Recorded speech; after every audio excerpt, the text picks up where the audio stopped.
কি রে, এখানে দাঁড়িয়ে আছিস কেন? এমনি দাঁড়িয়ে আছি। তুই কি মনে করেছিস আমি কিছু বুঝি না? এখনো সময় আছে, তুই মামা মামিকে সবকিছু খুলে বল। না রে, আমি চাই না তাদের মনে কষ্ট দিতে। তোর কি কষ্ট হচ্ছে না? আমি চুপ হয়ে গেলাম, মনে মনে বললাম আমার ভিতরটা ফেটে যাচ্ছে, কিন্তু আমি এখন কি করব? আমাকে চুপ থাকতে দেখে রিয়া আবার বলল, কি রে, কথা বলছিস না কেন? আমার ভালো লাগছে না, তুই আমাকে একটু একা থাকতে দে। রিয়া আর কোনো কথা না বলে চলে গেল। হঠাৎ আঙ্কেল আমার সামনে এসে বলল, কী ব্যাপার রাসেল, তুমি এখানে দাঁড়িয়ে আছো কেন? যাও, নাদিয়াকে হলুদ লাগিয়ে দিয়ে আসো। যাচ্ছি আঙ্কেল বলে স্টেজে উঠে নাদিয়া আপুর সাথে বসলাম। আপু আমার দিকে করুণ চোখে দেখালো। আমি একটু হলুদ আপুর গালে লাগিয়ে দিলাম, তারপর মিষ্টি আপুর মুখের সামনে ধরলাম, কিন্তু আপু খাচ্ছে না, আমার দিকে তাকিয়ে আছে। তখন আন্টি বলল, কিরে নাদিয়া, রাসেল তোর মুখের সামনে মিষ্টি ধরে রেখেছে, তুই খাসনি কেন? আন্টির কথা শুনে আপু হালকা একটু মিষ্টি খেলো। তারপর আপু আমাকে একটু মিষ্টি খাইয়ে দিল। আমি আর বসে না থেকে ছাদে চলে গেলাম। অনেক কষ্টে আপুর সামনে চোখের পানি আটকে রেখেছি। ছাদের কিনারে দাঁড়িয়ে কান্না করতে লাগলাম। আজকের রাতটা পার হলে কালকে আপুর বিয়ে হয়ে যাবে। নিজের চোখের সামনে কিভাবে দেখবো আপুর বিয়ে? আমার চোখের পানি কোনো বাধা মানছে না, অঝোর ধারায় পানি পড়তে লাগলো। ছাদে কতক্ষণ ছিলাম বলতে পারবো না। আমার একটা জিনিস কিছুতেই মাথায় ঢুকছে না, রাফিক আজকে গায়ে হলুদ ধরে দেখলাম না, ও কোথায়? আমাকে তো বলেছে সন্ধ্যার পরে চলে আসবে। আম্মু আব্বু তারা এসেছে, কিন্তু তাকে দেখলাম না। পকেট থেকে মোবাইল বের করে রাফিকে ফোন দিলাম, কিন্তু তার মোবাইল বন্ধ বলছে। আমি আর কিছু না ভেবে নিচু নামতে যাব, হঠাৎ ছাদে কারো আসার শব্দ পেলাম। নিচের দিকে তাকিয়ে দেখি আপু ছাদের দিকে আসছে। আপু আমাকে দেখে হাত ধরে টেনে ছাদের কিনারে নিয়ে আসলো। তখন আপু বলল, নিজেকে এত কষ্ট দিচ্ছিস কেন? রাসেল, এখনো সময় আছে। তুই আব্বু আম্মুকে সবকিছু খুলে বল। তুই যদি বলতে ভয় পাস তাহলে আমি বলি। না আপু, তুমি এই কাজগুলো কখনো করবে না, তারা শুনলে অনেক কষ্ট পাবে। আমি চাই না তারা আমার কথা শুনে কষ্ট পাক। তুই কি পারবি আমাকে ছেড়ে থাকতে? আমাকে পারতেই হবে। রাসেল, শেষবারের মতন আমার একটা কথা রাখবি। কি কথা বলো? তুই কালকে আমার সামনে আসিস না। আমি তোকে সামনে দেখলে কবুল বলতে পারবো না। ঠিক আছে, আমি তোমার সামনে থাকবো না। আমাকে জড়িয়ে ধরে একটা কিস করবি। কালকের পর তো অন্য পুরুষের সাথে থাকতে হবে। এখানে অন্য পুরুষ কোথায় থেকে আসলো? সে তো হবে তোমার স্বামী। কিন্তু আমি তো তাকে কখনো স্বামী হিসেবে মানবো না। আমি শুধু তোকে ভালোবাসি। প্লিজ আপু, তুমি আমাকে ভুলে যাও, স্বামী সংসার নিয়ে নতুন জীবন শুরু করো। আমি কখনো তোকে ছাড়া নতুন জীবন শুরু করতে পারবো না। আপু, তোমাকে আমার কসম দিয়ে বলছি, তুমি আঙ্কেল আন্টির মনে কষ্ট দিও না। সব বাবা মা চায় তার মেয়ে যেন সুখে থাকে। ঠিক আছে, তুই যা বলছিস তাই হবে। এখন আমাকে শেষবারের মতন জড়িয়ে ধরে একটা কিস কর। তোর কাছে এটাই আমার শেষ চাওয়া। আপু, তোমাকে জড়িয়ে ধরতে পারবো, কিন্তু কিস করতে পারবো না। এটা একমাত্র তোমার স্বামীর অধিকার। ঠিক আছে, তাহলে জড়িয়ে ধর। আমি আপুকে জড়িয়ে ধরলাম। আপু শুধু চোখের পানি ফেলছে। আমাকে কিছুক্ষণ জড়িয়ে ধরে নিচে নেমে গেল। পরের দিন আমি কাজে বিজি থাকতে শুরু করলাম, সব কিছু ঠিকঠাক মতো দেখিয়ে দিতে লাগলাম। কিছুক্ষণ পর আম্মু আমার সামনে আসলো। কি রে রাসেল, তোকে গতকাল থেকে ঠিকভাবে দেখতে পাচ্ছি না। আসলে আম্মু, আপুর বিয়ের সব দায়িত্ব আমার হাতে, তাই কাজে কামে এদিক ওদিক দৌড়াতেছিলাম। তোর চোখ দুটো লাল হয়ে আছে, কি হয়েছে তোর? আমার কিছু হয়নি আম্মু, এমনি রাতে একটু ঘুম কম হয়েছে। বেশি রাতে ঘুমাইছি তো, আবার সকাল সকাল ঘুম থেকে উঠে কাজে লেগে পড়ছি। ঠিক আছে, তুই থাক, আম্মু ভেতরে যাচ্ছি। ওকে আম্মু। আচ্ছা আম্মু, রাফি কোথায়? গতকাল থেকে রাফিকে দেখছি না, ওর মোবাইল বন্ধ। আমাকে তো বলছে তার কি একটা কাজ আছে, তাই সে আসতে পারবে না, কিন্তু আজকে দুপুরে চলে আসবে বলেছে। মোবাইল বন্ধ কেন সেটা তো বলতে পারবো না। ও, আম্মু আর কোনো কথা না বলে চলে গেল। আমি আবার কাজে লেগে পড়লাম। দেখতে দেখতে দোলা আসার সময় হয়ে গেছে। এদিকে আমার সব কিছু ঠিকঠাক মতো হয়ে গেছে। আমি রুমে এসে ফ্রেশ হয়ে একটা পাঞ্জাবি গায়ে দিয়ে রুম থেকে বেরিয়ে যেতেই হঠাৎ রিয়া আমার রুমে আসলো। কিরে, তুই হঠাৎ আমার রুমে? রাসেল, তোর অনেক কষ্ট হচ্ছে তাই না রে? আমি সব কষ্ট মাটি চাপা দিয়ে দিচ্ছি। হয়তো নাদিয়া আপু আমার কপালে ছিল না, তাই এরকম আমার সাথে হয়েছে। আমি তার জন্য দোয়া করি, সে যেন স্বামী সংসার নিয়ে সুখে থাকে। তোকে কিছু বলার ভাষা আমার নেই। তুই আসলে মানুষ না, তুই একটা ফেরেশতা। ঠিক আছে, দুলা আসার সময় হয়ে গেছে, এখন বাইরে যেতে হবে। চলো দুজনে একসাথে যাই। ঠিক আছে, চল। আমি আর রিয়া রুম থেকে বেরিয়ে গেটের সামনে গেলাম, দেখি জামাই চলে এসেছে। আমি জামাইকে দেখে অন্যদিকে চলে গেলাম। সবাই জামাইকে নিয়ে ভিতরে ঢুকলো। তারপর স্টেজে নিয়ে বসালো। কিছুক্ষণ পর নাদিয়া আপুকে নিয়ে বসালো। আজকে আপুকে লাল বেনারসিতে অনেক সুন্দর লাগছে। আপুকে জামাইয়ের সাথে বসানো হলো। আর তারপর দিকে তাকাতে লাগলো, হয়তো আমাকে খুঁজতে আসে, কিন্তু আমি লুকিয়ে লুকিয়ে তাকে দেখছি। কিছুক্ষণ পর কাজী এসে বিয়ে পড়াতে কিছুক্ষণ যখন নাদিয়া আপুকে কবুল বলতে বললো তখন আপু চুপ করে আছে। সবাই আপুকে বলছে কবুল বলার জন্য, কিন্তু আপু বলছে না। যেই না আপু সবার জোড়াজড়িতে কবুল বলতে যাবে তখন হঠাৎ রাফি কোথা থেকে এসে বলল, এই বিয়ে বন্ধ করুন। কী হয়েছে রাফি, তুমি বিয়ে বন্ধ করতে বললে কেন? আপনারা যার সাথে আপুকে বিয়ে দিচ্ছেন তার সম্বন্ধে ভালো করে খোঁজখবর নিয়েছেন? কি বলতে চাও তুমি? সবাই তো বলছে ছেলে ভালো। এই ছেলে ভালো না, ও একটা মেয়েকে বিয়ে করবে বলে তার সব কিছু কেড়ে নিয়েছে। তোমার কাছে কি প্রমাণ আছে যে রনি খারাপ ছেলে? আমি জানতাম আপনারা এটাই বলবেন, তাই তো ওই মেয়েকে সাথে করে নিয়ে এসেছি। কোথায় আপু, সামনে আসো। রাফির কথা শুনে একটা মেয়ে সবার সামনে আসলো। মেয়েটাকে দেখে রনির চোখ বড় বড় হয়ে গেল। তখন রাফি বলল, বোন, তুমি সবার কাছে সত্যিটা খুলে বলো। আমার নাম মিম। রনি আর আমার 1 বছরের সম্পর্ক। সে আমাকে বিয়ে করবে বলে আমার সব কিছু কেড়ে নিয়ে গেছে। কিছুদিন আগে সে আমাকে বলে তাকে ভুলে যেতে, আর নাকি তার অন্য জায়গায় বিয়ে ঠিক হয়েছে। আমার সাথে নাকি প্রেমের অভিনয় করেছে। আমার ছেলে যে তোমার সাথে খারাপ কিছু করেছে তার কি প্রমাণ আছে? আমার মোবাইলে আমার আর রনির একসাথে ছবি আছে এবং কিছু নেগেটিভ ছবিও আছে, চাইলে দেখতে পারেন। বলে মোবাইলটা রনির বাবার হাতে দিল। তখন রনির আব্বু বলল, আমি তোমাদের দুজনের ছবি শুধু দেখেছি, আর ওগুলো দেখতে চাই না। রহমান সাহেব, আপনি আমাকে ক্ষমা করে দিন। আমি জানতাম না আমার ছেলে এতটা খারাপ। যদি জানতাম তাহলে কখনোই আপনার মেয়ের জন্য বিয়ের প্রস্তাব নিয়ে আসতাম না। আমি আজকে ওদের দুজনকে বিয়ে দিব। পারলে আমাকে মাফ করে দিবেন। এই বলে রনির বাবা মিম এবং রনিকে নিয়ে তারা বাসা থেকে বেরিয়ে গেল। সবাই এখন চিন্তা করছে নাদিয়ার কি হবে। তখন আঙ্কেল বলল, এখন আমার মেয়েটার কি হবে? এখন ওকে কে বিয়ে করবে? তখন রাফি আর রিয়া আঙ্কেলের সামনে গিয়ে বলল, আঙ্কেল, আপনি কোনো চিন্তা করবেন না, আপুর বিয়ে আজকে এবং এখনই হবে। তুমি কি বলছো রাফি? আমার মেয়েকে বিয়ে করবে?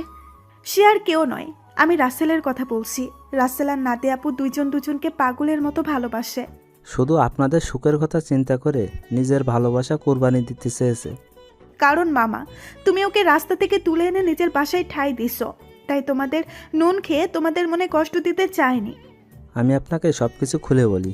আঙ্কেল রাফির কথা শুনে আমার সামনে এসে ঠাস করে একটা থাপ্পড় মেরে বলতে লাগলো, নিজেকে খুব মহান মনে করছিস, তাই না? আমি কি কখনো তোর চাওয়া পাওয়া অপূর্ণ করেছি? তোকে আমি বাইরের ছেলে মনে করেছি? তুই কেন এমন করছিস? আমি তোমাদের সাথে প্রতারণা করতে পারবো না। আমি আপনাদের দুজনকে সবসময় নিজের মা বাবার মতো দেখে এসেছি। আমি একটা এতিম ছেলেকে ঠাঁই দিয়ে নতুন জীবন দিয়েছেন। আমি কি করে আপনাদের মনে কষ্ট দেই? আরে, আমি তোকে কখনো অন্যভাবে দেখিনি। আমি তোকে নিজের ছেলের মতো জানি। তুই আমাদের কাছে একটাবার বলে দেখতি, আমি কখনো মানা করতাম না। এটা শুনে আমি তো আরো খুশি হয়েছি। আচ্ছা, তোর কথা বাদ দিলাম, নাদিয়া তো আমাদের খুলে বলতে পারতি। আমি তোমাদের সবকিছু খুলে বলতে চেয়েছি, কিন্তু রাসেল আমাকে মানা করেছে, আবার আমাকে কসম দিছে। ঠিক আছে, এখন সব বাদ। এখন রাফি, তুমি রাসেলকে তৈরি করে নিয়ে আসো। ঠিক আছে আঙ্কেল। এ বলে রাফি আমাকে নিয়ে ওপরে চলে আসলো। আমি সাথে সাথে রাফিকে জড়িয়ে ধরে কান্না করে দিলাম। তারপর বললাম, কী রে, কেমনে কি? আমার পাঠক পাঠিকারা তো কিছুই বুঝতে পারছে না, একটু সবাইকে খুলে বল। ঠিক আছে, বলছি। আমি গতকাল দুপুরে মার্কেটে যাচ্ছিলাম আপুর বিয়ের উপহার কিনতে। তখন হঠাৎ দেখি একটা মেয়ে রনির মতো একটা ছেলের সাথে কথা বলছে। হঠাৎ ছেলেটা মেয়েটাকে ঠাস করে 2টা থাপ্পড় মেরে চলে যায়। ছেলেটা যে সময় গাড়িতে উঠবে তখন তার চেহারা দেখে অবাক হয়ে যায়, কারণ সে ছিল রনি ভাই। আমি আর দাঁড়িয়ে না থেকে মেয়েটার কাছে গেলাম। তখন তাকে জিজ্ঞেস করি, ওই ছেলেটার সাথে তোমার কি সম্পর্ক? তারপর মেয়েটি সব খুলে বলে। কি বলেছে আপনারা তো সব জানেন। তুই মিমের সব কথা শুনে কি বলছিস? আমি ওর কথা শুনে তাকে নিয়ে বাসায় চলে আসলাম। আব্বু আম্মুকে বললাম, আমার বন্ধু, তোমরা সবাই বিয়ে বাড়িতে চলে যাও, আমি বিয়ের দিন যাব। আমার বন্ধুর সাথে আমার কিছু কাজ আছে। আব্বু আম্মু পরে কিছু বলে নাই? মানে একটা মেয়ের সাথে তোর কি কাজ? তুই তো জানিস আব্বু আম্মু আমাকে অনেক বিশ্বাস করে, তার ছেলে কখনো খারাপ কাজ করবে না। আব্বু আম্মু চলে আসার পর কোনো রকম রাতটা কাটিয়ে পরের দিন বিয়ে বাড়িতে নিয়ে আসলাম। আমি সবার সামনে রনির মুখোশ খুলে দেওয়ার জন্য বিয়ের দিন মিমকে নিয়ে আসি। আজকে তোর কারণে আমার ভালোবাসার মানুষকে আপন করে পেয়েছি। তোর এই ঋণ কখনো শোধ করতে পারবো না। হয়েছে, তোর ঋণ শোধ করা লাগবে না, শুধু আমার একটা হেল্প করে দিতে হবে। বল, তোর কি হেল্প লাগবে? আমার সাথে একটা মেয়ে দাঁড়িয়ে যখন আঙ্কেলের সাথে কথা বলছে, ওই মেয়েটাকে আমার পছন্দ হয়েছে। ওর সাথে আমার লাইন ক্লিয়ার করে দিবি। তার মানে তুই রিয়ার কথা বলছিস? আরে তোকে তো ওর কথা বলছি। মানে আমি তো কিছুই বুঝতে পারছি না। তোকে বলছি না, আমাকে আপুর মামাতো বোন রিয়া প্রপোজ করছে, এই সেই মেয়ে। কি? তার মানে এই সেই রিয়া? কিন্তু চেহারা কিন্তু মার্শাআল্লাহ। এখন আমার সাথে লাইন করিয়ে দে। ঠিক আছে দিব, আগে আমার বিয়েটা শেষ হোক। ঠিক আছে ঠিক আছে, এখন ফ্রেশ হয়ে আয়, আমাদের জন্য সবাই অপেক্ষা করছে। আমি আর কোনো কথা না বলে ওয়াশরুমে ঢুকে ফ্রেশ হয়ে একটা পাঞ্জাবি গায়ে দিয়ে রাফির সাথে নিচে চলে আসলাম। আমাকে নিয়ে আপুর পাশেই নিয়ে বসালো। তখন আপু আমার কানের কাছে মুখ এনে বলল, আজকে তোর খবর আছে, শুধু বিয়েটা হয়ে যেতে দে। তুই আমাকে অনেক কষ্ট দিয়েছিস। সেটা বাসর ঘরে দেখা যাবে। আমিও কিন্তু কম কষ্ট পাইনি। কাজী বিয়ে পড়ানো শুরু করলো। আগে আপুকে কবুল বলতে বলল, আপু সাথে সাথে কবুল বলে ফেললো। সবাই মুচকি মুচকি হাসছে। এবার আমাকে বলতে বলল, কিন্তু আমি বলছি না। আমি আপুকে একটু লাগানোর জন্য দেরি করছি। আপু আমাকে কনুই দিয়ে গুঁতা দিল। আমি সাথে সাথে কবুল বলে ফেললাম। সবাই জোরে জোরে হাসা শুরু করলো। তারপর কাজী মোনাজাত ধরলো। সবাই আমাদের জন্য দোয়া করলো। তারপর সবাই খাওয়া দাওয়া করে বাসায় চলে গেল। আব্বু আম্মু আমার কাছ থেকে বিদায় নিয়ে চলে গেল। রাফি আমার সাথে থেকে গেল। এখন আমি আর রাফি ছাদে বসে আছি। ছাদে আসার সময় রিয়াকে বলেছি ছাদে আসার জন্য। আমি আর রাফি বসে বসে কথা বলছি। কিছুক্ষণ পর রিয়া ছাদে আসলো। তখন আমি বললাম, কিরে তোর আসতে এত দেরি হলো কেন? দেরি কি আর এমনি হয়েছে? তোর বাসর ঘর সাজাতে দেরি হয়ে গেছে। এখন বল, কি জন্য ডাকলি? আজকে বিয়েবাড়িতে একটা ছেলে তোকে দেখে পছন্দ করে, সে নাকি তোর সাথে প্রেম করতে চায়। আমার কথা শুনে রাফি মাথা নিচু করে ফেলছে। তখন রিয়া বলল, ছেলেটাকে জানতে পারি? সে আর কেউ নয়, আমার কলিজা, আমার জানের বন্ধু রাফি। ও তাই নাকি? তাহলে ও না বলে তোকে বলতে বলছে কেন? আসলে আজ পর্যন্ত রাফি কোনো মেয়ের সাথে প্রেম করে নাই। কেন জানি তোকে দেখে পছন্দ হয়, কিন্তু লজ্জার কারণে বলতে পারছে না। তাই আমাকে বলল তোর সাথে লাইন করে দেওয়ার জন্য। ঠিক আছে, তুই রুমে যা। আপু রুমে তোর জন্য অপেক্ষা করছে, বাসর ঘরে। আমার অনেক ভয় করছে রে। এত ভয় কিসের? বিড়ালটা ঠিক মতো মারিস। ওই, এই বিড়াল আবার কোথায় থেকে আসলো? সেটা বাসর ঘরে গেলে আপু তোকে দেখিয়ে দিবে। এখন তুই যা, আমি ওর সাথে কথা বলবো। আচ্ছা ঠিক আছে, যাচ্ছি। আমার বন্ধুর যেন কিছু না হয়, তাহলে কিন্তু তোর মাথা ফাটিয়ে ফেলবো। ওই আমার জামাইয়ের সাথে আমি যেটা করি, তোর সমস্যা কি? কি? তার মানে তুই রাজি? আরে ওকে তো প্রথম দেখে আমি প্রেমে পড়ে গেছি। এখানে রাজি হওয়ার কি আছে? তুই বাসর ঘরে যা, আমি আমার জানের সাথে একটু রোমান্স করি। তাহলে তোরা থাক, আমি গেলাম। আমি আর কোনো কথা না বলে বাসর ঘরের সামনে চলে আসলাম। দোয়া দরুদ পরে আস্তে আস্তে রুমে ঢুকলাম। তারপর দরজা বন্ধ করে দিলাম। দরজা বন্ধ করে বিছানার দিকে তাকিয়ে যেটা দেখলাম, সেটা দেখে আমি পুরো অবাক হয়ে গেলাম। দেখি নাদিয়া আপু একটা লাঠি নিয়ে বিছানায় বসে আছে। আমি আপুর সামনে গেলাম। তখন আমি বললাম, আপু তুমি লাঠি নিয়ে বসে আছো কেন? ঠাস করে একটা বাড়ি মেরে দিল। তখন আমি বললাম, তুমি আমাকে মারলে কেন? প্রথমে আপু বললি কেন? আপুকে আপু বলবো না তো কি বলবো? আবার ঠাস করে আরেকটা বাড়ি মারলো। তখন নাদিয়া বলল, আর একবার যদি আপু বলে ডাকিস তা তোর মাথা ফাটিয়ে দিব। এখন থেকে আমার নাম এবং তুমি করে বলবি। তুমি করে তো সবসময় বলি, কিন্তু নাম ধরে কিভাবে বলবো? তুমি তো আমার থেকে বড়। কারণ এখন আমি তোর স্ত্রী, আমাকে নাম ধরে ডাকবি। ঠিক আছে, এখন থেকে নাম ধরে ডাকবো। তো এতক্ষণ কোথায় ছিলি? তোর আসতে এত লেট হলো কেন? আগে বলো, তুমি আমাকে তুই করে বলছো কেন? আমি তোমার স্বামী, আমাকে তুমি করে বলবে। ঠিক আছে বলবো, এখন বল আসতে দেরি হলো কেন?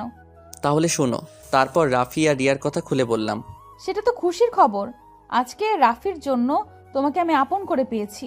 ও না থাকলে এতক্ষণে আমাকে বাসর ঘরে রনি থাকতো। ঠিক আছে, এখন অজু করে আসো, 2 রাকাত নফল নামাজ আদায় করতে হবে। ঠিকই বলেছ। ওর মতো বন্ধু পাওয়া ভাগ্যের ব্যাপার। করব। আগে আমাকে একটা কথার উত্তর দাও।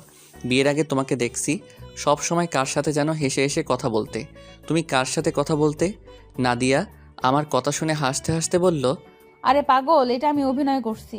আমি তোমার সামনে মোবাইল নিয়ে অন্য ছেলের সাথে কথা বলার অভিনয় করছি এবং তোমাকে এড়িয়ে চলছি। তুই এগুলো সহ্য করতে না পেরে যেন আমাকে ভালোবাসার কথা বলিস, কিন্তু হাদারাম, তুমি আমাকে কখনো বলোই নাই। কিছুদিন দেখার পর যখন তোমার রিয়াকশন দেখলাম না, তারপরে ছেলেকে বিয়ে করতে রাজি হয়ে যাই। তারপর কি হলো তুমি তো জানো। আমারটা আর কি শুনবে? সব তো তুমি জানতে পেরেছ। এখন চলো দুজনে অজু করে আসি। ঠিক আছে চলো। আমি আর নাদিয়া ওয়াশরুমে ঢুকে অজু করে 2 রাকাত নফল নামাজ আদায় করে খাটে গিয়ে বসলাম। তখন নাদিয়া বলল, আজকে তোমার ভালোবাসা দিয়ে আমার সব কষ্ট দূর করে দাও। তোমার কষ্ট দূর করলে আমার কষ্টগুলো দূর করবে কে? আমিও তোমার সব কষ্ট দূর করে দিব ভালোবাসা দিয়ে। ঠিক আছে, তাহলে মিশনে নেমে পড়ি। আমার তো আর সহ্য হচ্ছে না। বাবা, আমার সিনিয়র জামাই দেখি সহ্য হচ্ছে না। আসো। তারপর আর কি, নাদিয়ার উপর ঝাঁপিয়ে পড়লাম। নাদিয়ার ঠোঁট দুটো নিজের আয়ত্তে নিয়ে আসলাম। আস্তে আস্তে কাপড় খুলতে লাগলাম। তারপর ওর পুরো শরীরে কিস করতে লাগলাম, ধবধবে সাদা দেহ। তারপর হারিয়ে গেলাম সাগরের বুকে। এখন আমি আর নাদিয়া সবসময় কলেজে যাওয়া আসা করি। রিয়া আর রাফির প্রেম ভালোই চলছে, তাদের পড়ালেখা শেষ হলে বিয়ে হবে। আমি আমার সিনিয়র আপুর ভালোবাসা পেয়ে অনেক সুখে আছি। ধন্যবাদ সবাইকে আমাদের পাশে থাকার জন্য।